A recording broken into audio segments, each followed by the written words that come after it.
ইটের বদলা পাটকেল। মার্কিন প্রেসিডেন্ট ডোনাল্ড ট্রাম্পের শুল্ক বদলা নীতির সপাটে জবাব দিল চীন। শুক্রবার বেজিংয়ের বাণিজ্য মন্ত্রক জানিয়ে দিল, তারা মার্কিন পণ্যের ওপর অতিরিক্ত 34% মাসুল বৃদ্ধি করছে। 10ই এপ্রিল থেকে এই বৃদ্ধি লাগু করা হবে। স্পষ্ট ভাষায় চীন জানিয়ে দিয়েছে, এটা আমেরিকার প্রেসিডেন্টের শুল্ক বৃদ্ধির পাল্টা পদক্ষেপ। গত বছরের নভেম্বরে নির্বাচন জিতে ফের আমেরিকার মসনদে বসেন ডোনাল্ড ট্রাম্প। আর ক্ষমতায় ফিরেই তিনি হুঁশিয়ারি দিয়েছিলেন যে দেশ আমেরিকার পণ্যে যতটা শুল্ক চাপিয়ে থাকে, 2রা এপ্রিল থেকে সেই দেশের পণ্যে পাল্টা তার উপযুক্ত শুল্ক চাপানো হবে। Countries have used tariffs against us for decades, and now it's our turn to start using them against those other countries. On average, the European Union, China, Brazil, India, Mexico, and Canada, have you heard of them? And countless other nations charge us tremendously higher tariffs than we charge them. It's very unfair. India charges us auto tariffs higher than 100%. China's average tariff on our products is twice what we charge them. And South Korea's average tariff is 4 times higher. Think of that, 4 times higher. And we give so much help militarily and in so many other ways to South Korea. But that's what happens. This is happening by friend and foe. This system is not fair to the United States and never was. And so on April 2nd, I wanted to make it April 1st, but I didn't want to be accused of April Fool's Day. That's not, just one day cost us a lot of money. But we're going to do it in April. I'm a very superstitious person. April 2nd, reciprocal tariffs kick in.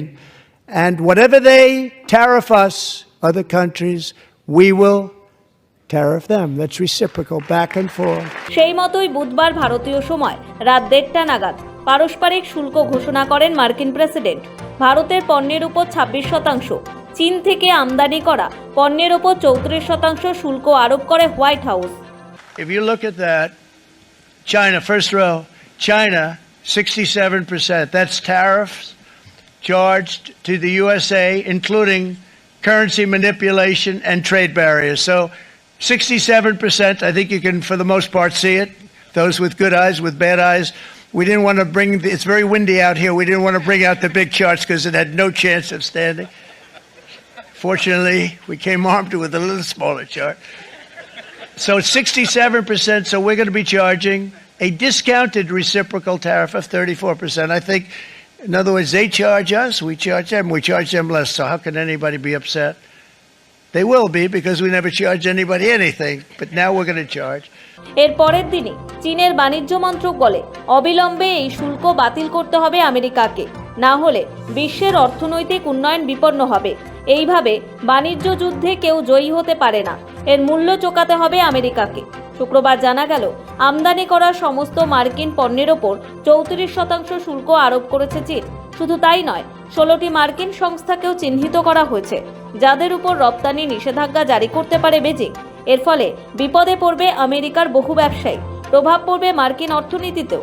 চীন জানিয়েছে, তারা একতরফা মার্কিন নীতির বিরোধিতা করে বিশ্ব বাণিজ্য সংস্থায় মামলা করেছে। বেজিংয়ের বাণিজ্য মন্ত্রক বলে, মার্কিন নীতির বিরুদ্ধে WTO-তে একটি বোঝাপড়া চায় তারা, সে কারণে মামলা করা হয়েছে। চীন ছাড়াও প্রশান্ত মহাসাগরীয় এলাকার একাধিক দেশ ট্রাম্পের নীতিকে অস্বচ্ছ বলে বর্ণনা করেছে, যা তাদের দেশের অর্থনীতিকে ক্ষতিগ্রস্ত করছে। চীনা বাণিজ্য মন্ত্রকের তরফে ব্যাখ্যা দিয়ে বলা হয়েছে, সরকার রফতানিতে নিয়ন্ত্রণ প্রয়োগ করছে কিছু নির্দিষ্ট ক্ষেত্রে। জাতীয় সুরক্ষা এবং স্বার্থ বজায় রাখতে চীনের আইনে এই বিধি রয়েছে। এছাড়াও আন্তর্জাতিক পরমাণু নিরস্ত্রীকরণের প্রতি দায়বদ্ধতা থেকে চীন এই নীতি নিয়েছে। এছাড়াও বেজিং 11 বিদেশি সংস্থাকে বিশ্বাসযোগ্য নয় বলে তকমা দিয়ে তাদের বিরুদ্ধে শাস্তিমূলক ব্যবস্থার নির্দেশ দিয়েছে। চীনের এই পাল্টামারের প্রতিশোধ মার্কিন প্রেসিডেন্ট কিভাবে নেবেন, সেদিকে তাকিয়ে আন্তর্জাতিক বাণিজ্য মহল। কিন্তু আশঙ্কা এটাই যে ক্রমেই এভাবে বেলাগাম হচ্ছে বাণিজ্য সংঘাত, যার প্রভাব পড়ছে বিশ্ব অর্থনীতিতে। ব্যুরো রিপোর্ট, সময়, কলকাতা।